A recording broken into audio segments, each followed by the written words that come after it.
Hey guys, Carson here. Just wanted to butt in before the start of this episode. This is one where me and my dad talked about the wonderful city of Vienna, Austria.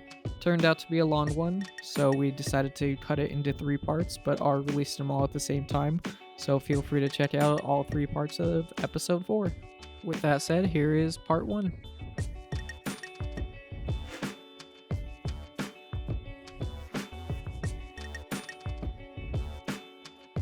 All right, welcome to another episode of At Witt's End. This is our fourth episode, and I'm Ken.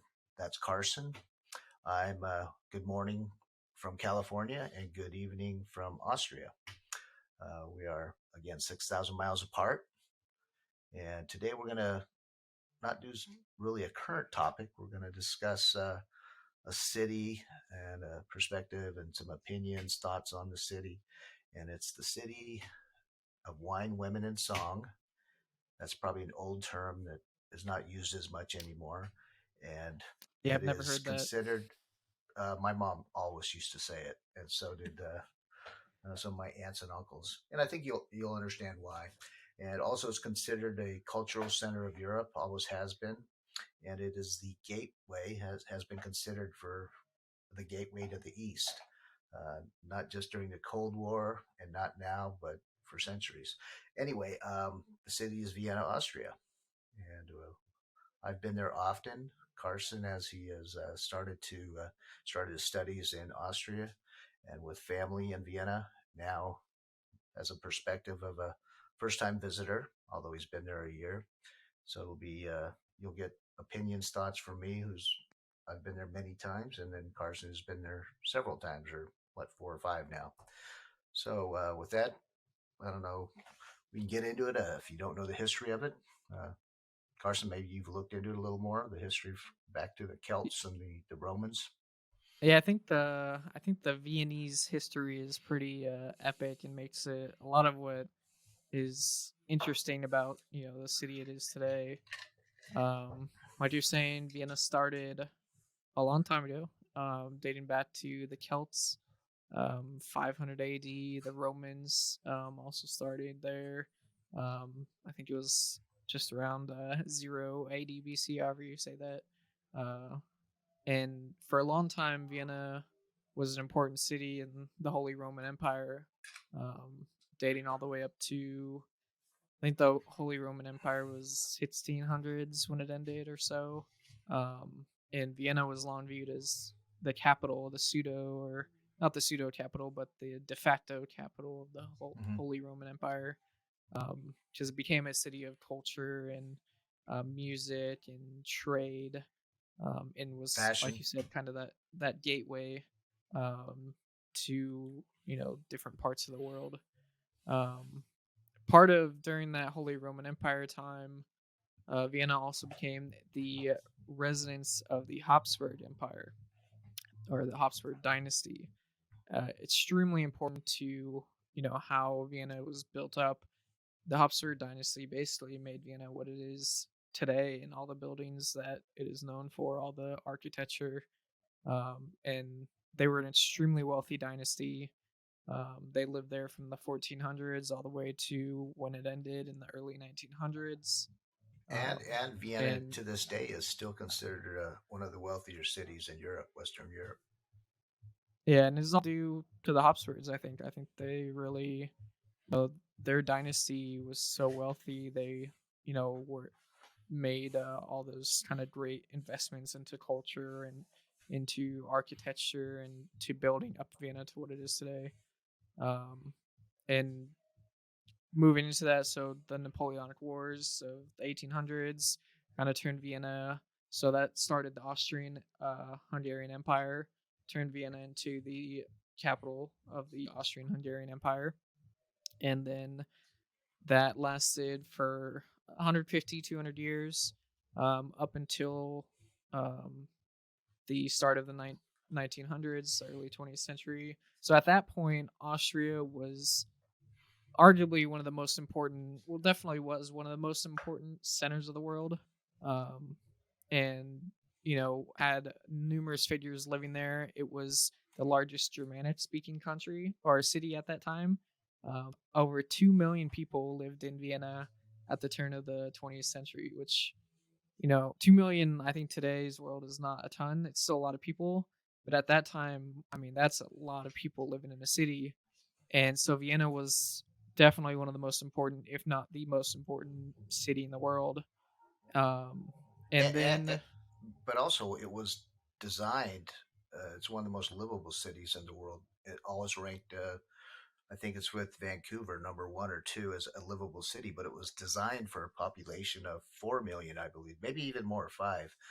yeah, So, so when they were building Vienna, they actually designed it, and the architects and city planners at the time, they saw how big their city was getting, and they started to design the city for that many people. So, back in the 1800s, 1900s, there was mhm, 2 million people there, and they designed it for that many people, and then designed it for more people.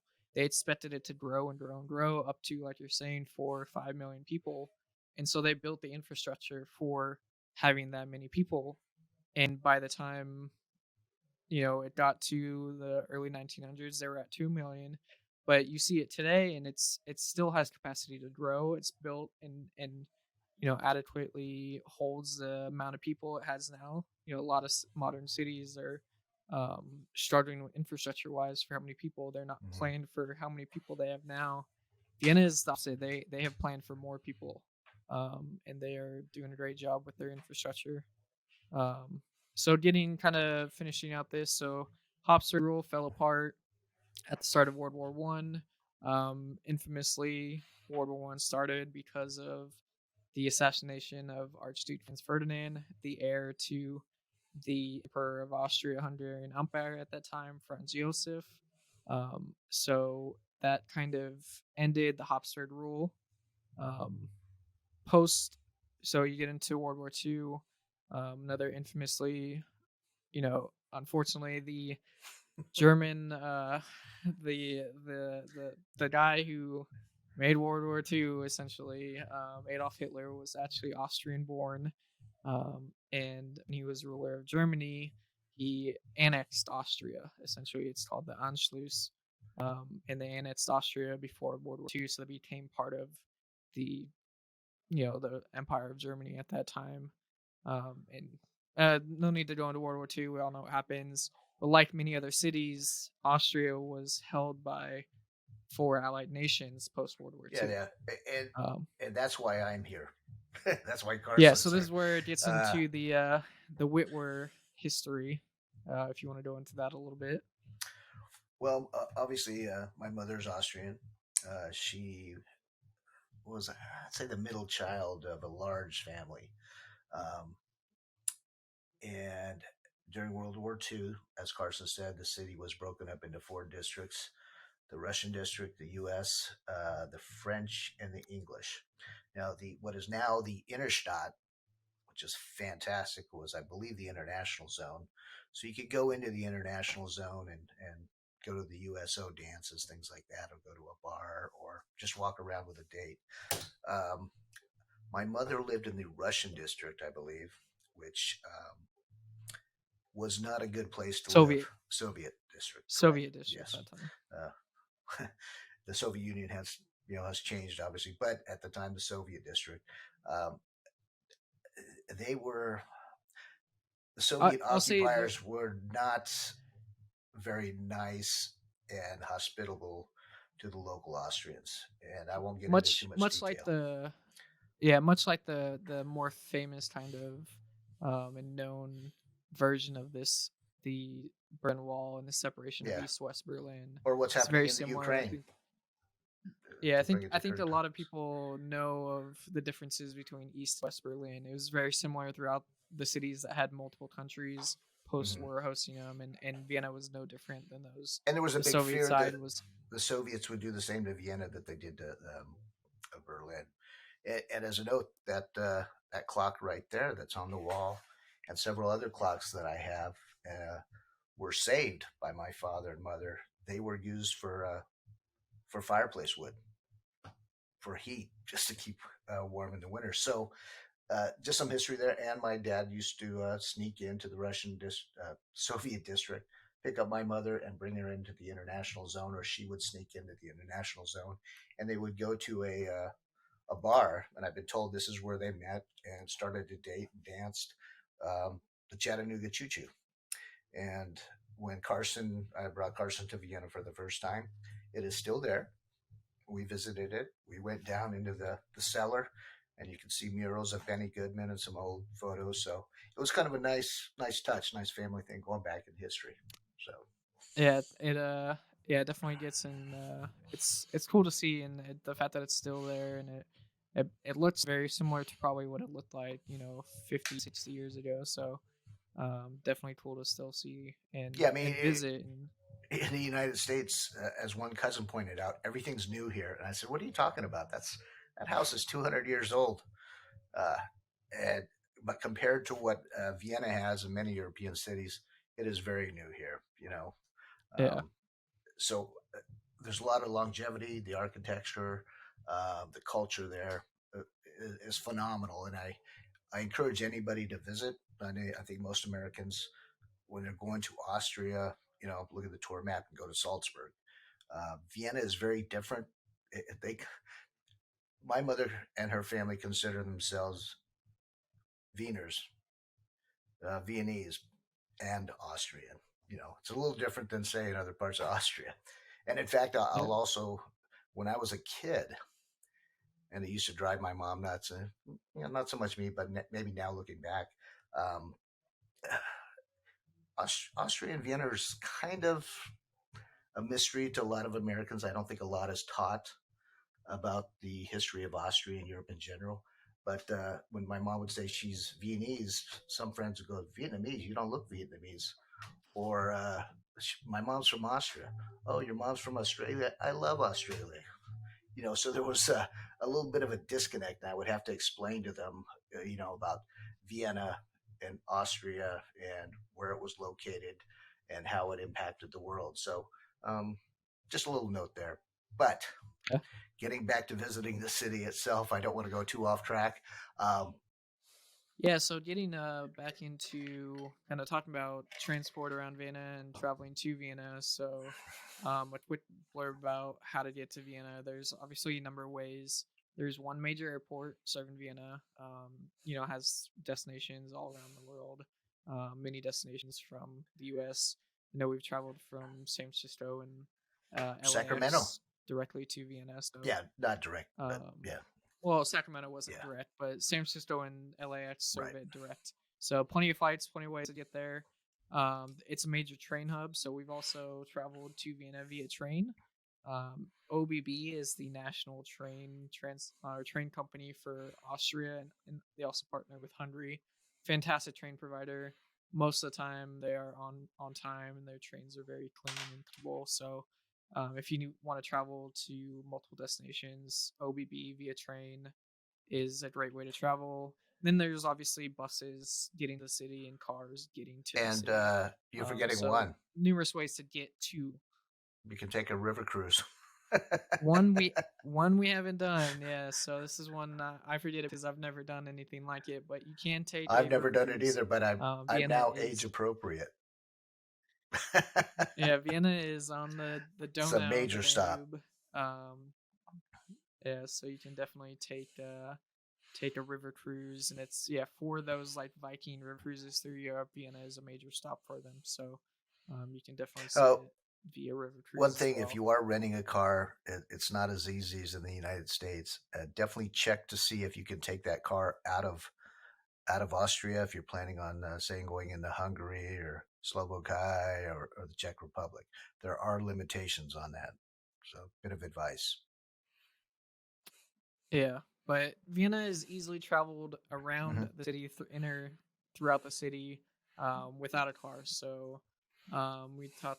So I very like their subway system. It's fantastic. It's always on time. It's clean. It serves a lot of Hmm. the city. They also have an above ground transport system. So Strassenbahn, I think, is the term for it. So a train on the Streetcars. Yeah. streets, and then buses, streetcars, and then buses regularly serve.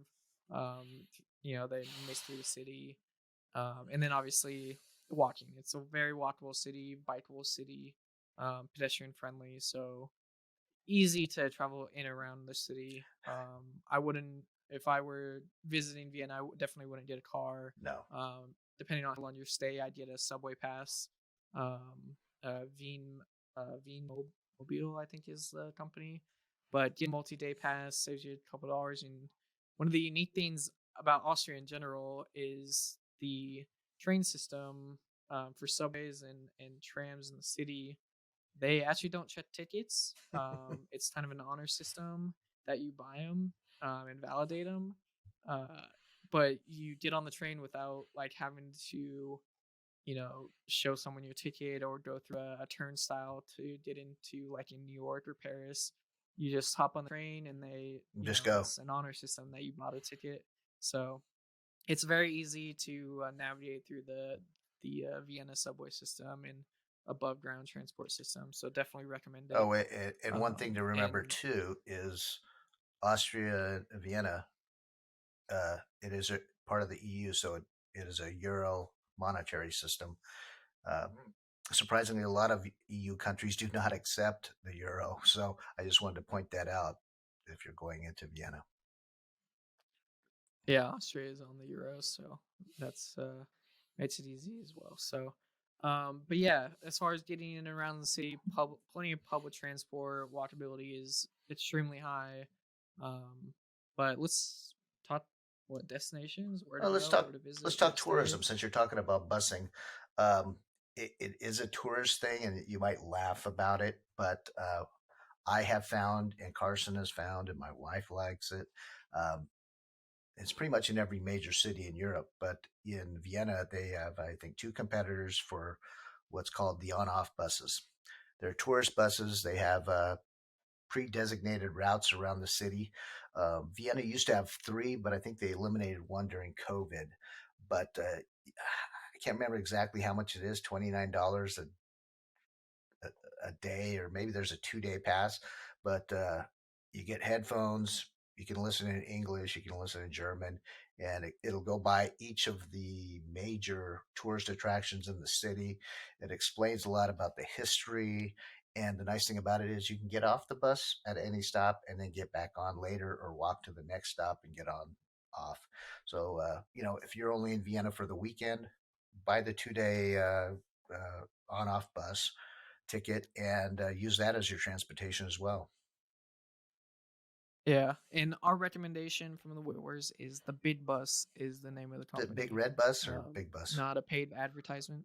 Just Big Yeah, we've Bus, never yeah. gotten free Not a tickets paid from advertisement, but just our recommendation. We've done actually two cities with the same company, and they've been in both cities, I think, them. the better option. So if you're in Vienna and looking for a quick way to see a lot of sites, the Big Bus. Catch it in the first district, as we will talk about. Definitely the hub of all Yeah, tourist I mean, you can talk about it um, now. activity in the city. Yeah, so Vienna, if you don't know, is made up of 23 districts, and the first district, the Innenstadt, is the home of all the famous places, all the kind of Major, major yeah. sites, or most of the major sites. I shouldn't say all. Most of the major sites, and we'll start with kind of the center of it all. I would say, but the Stephansplatz. So the Stephansplatz is kind of, I would say, the center in my Yeah, opinion. definitely. It's the location of St. Stephen's Stephan's Dome. Cathedral, yeah. Yeah, famous church, famous for its architecture, its Baroque style, and its tiled roof. It's actually wild to look at, to see this very beautifully tiled Hmm. roof. Um, so that's kind of, I think, obviously one of the big destinations. It's in the first district, central to I mean, Vienna. it's What do you it's think? a must see. Let's just say that. And some Yeah, advice: a yeah, lot of people do come thinking, "Oh, I'm Christmas time, for instance, when we were there. Well, I'm going to go to midnight mass, or I'm going to go to a Christmas mass." You need tickets. It is not something you can just show up. I take that back. You can show up, but you have to wait for all the ticket holders to go in to see if there's a seat available for you. Luckily, we do have a connection, so we were able to get tickets for midnight mass. and had the privilege of attending midnight mass this last Christmas. There's also a subway stop right outside. I think it's called Stephansplatz. It'll you'll exit and you'll be right there at the front doors to Stephan's Dome. And a little note too on that subway stop. We'll discuss museums later. There's I think it's a $5 museum. It takes you into the Roman columns and arches that were discovered underneath the city. So, I mean, you'll never find a line to get into that museum, but it is very interesting and really gives you a feel for the history in the ancient city underneath the current city you see. And there's also right next to the entrance to that museum a paid toilet if you really need to go. So, bit of Yep, advice. European things. So paid toilets. That's something you'll find all across Vienna. Is public toilets are paid, but it keeps them a little bit cleaner, I Yeah, think. and So, I mean, every um, city has somewhat of a homeless problem, but you really, I can't, Vienna really doesn't have the homelessness that you see in the United States in the major cities. So you're not going to be hit up a lot with panhandlers. As my wife was kind of surprised, we had to explain it to her. There are, I guess their traditional name would be beggars, and they'll have a little tin cup out in front, and they'll be genuflected, like they look like they're praying. Um, that's, I mean, you would probably miss them if I didn't make you aware of them. So just want to give a little tip out there. yeah, yeah, And yeah. So center of kind of Vienna for me is Stephansplatz, Stephan's Dome. So I think from there, where well, would you go, and well, let's stay on the where I think Stephen's Plots is the just typical? for a moment because it is also one of the premier shopping areas of Europe. You have the Kartenstrasse, Kohlmarks right there. God, what's the other street? Anyway, it's a major. Gardner, No, Gardner, Graben. um, Yeah. Graben, yeah, Graben. I knew it was a So I G. mean, you'll Graben. Karl Yep. Lagerfeld to Rolex. If you're into watches, which Louis Carson and I are Vuitton. into, there's unbelievable jewelry and watch shops there. Um, if you're flying over on Austrian Air, you'll hear about Wagner's great store. Um, I love to look at their watches. Yeah, Uh, Wagner, Vampi, yeah. Boucher, the kind of famous Swiss What jeweler and is the watchmaker, store that's has a over booth out by there. the Schwarze, the Black Camel? It's the used watch store. It has a great window display. Yeah, so it's the time Yeah, lounge, I I believe think it you're right. is. And there will be Um, guys waiting outside to get in. If you're a so watch guy, you're going there.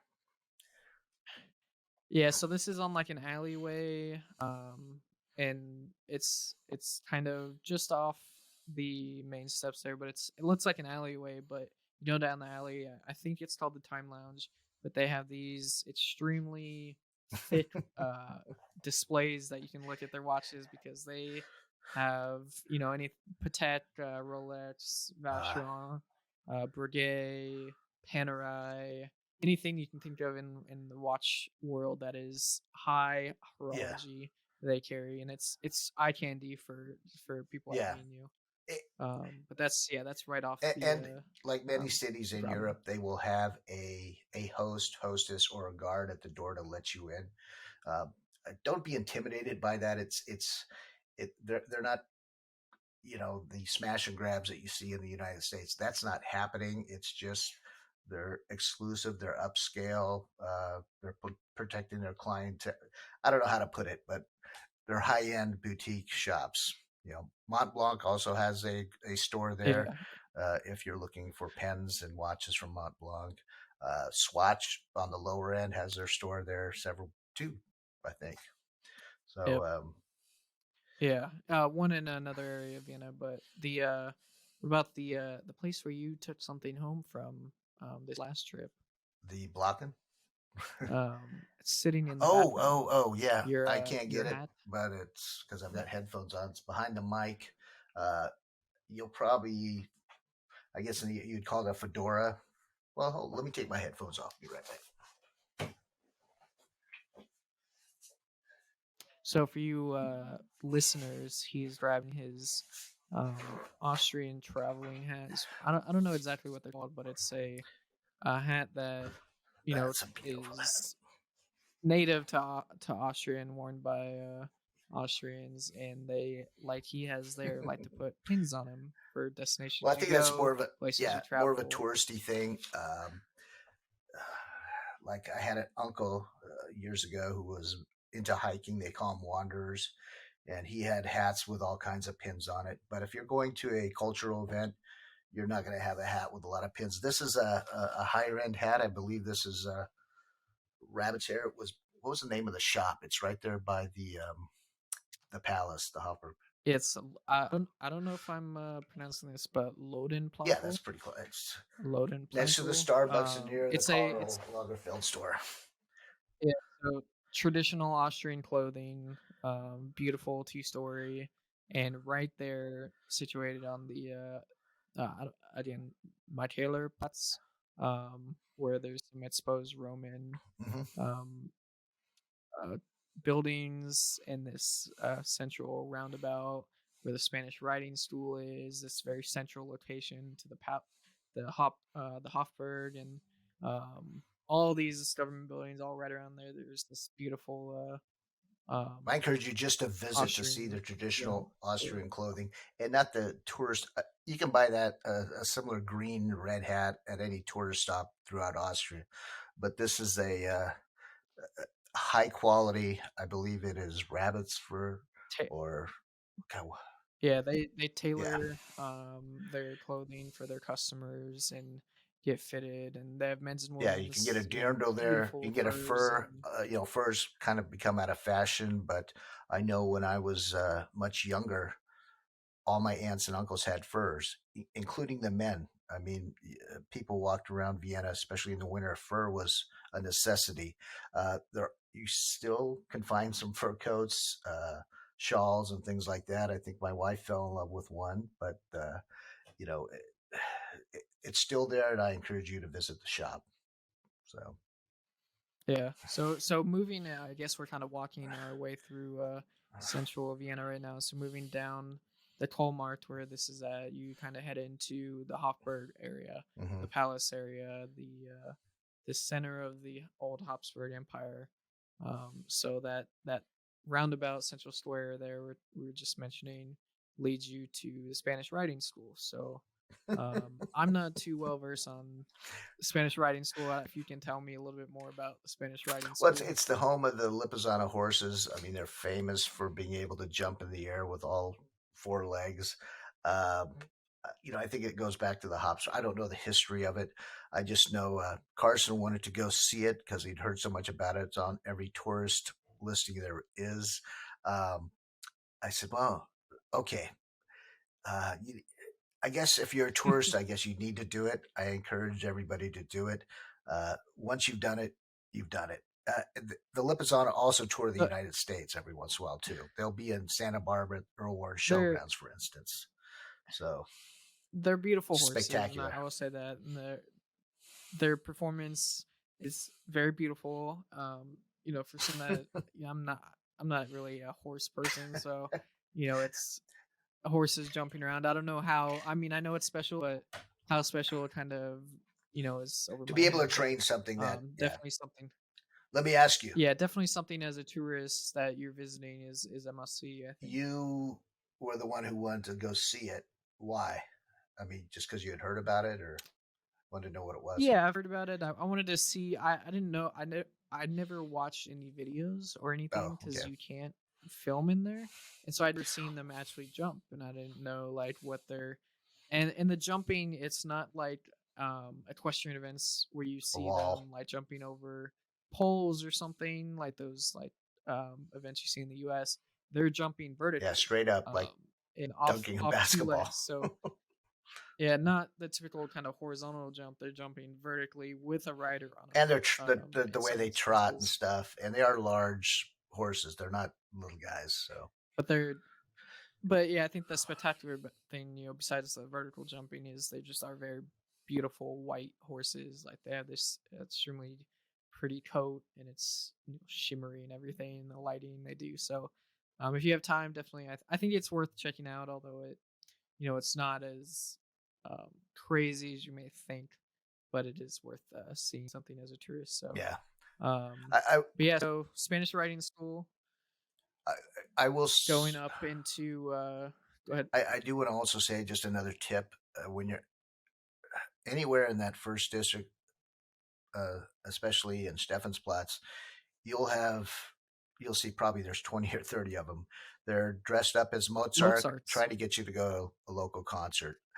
I have never been. I'm sure they're probably good. I'm just going to warn you, you'll get Well, hit probably 10 times just walking across Stephansplatz.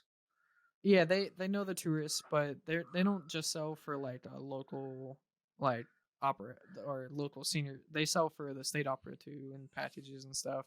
Spanish reading school, so they sell for all the big But you can go attractions. to the It's location and just buy I don't tickets. know if I Yeah, would. I Yeah, I don't know if I'd go through a guy dressed as Mozart for my whose costume tickets, has but not been you washed in a know, long time. So yeah.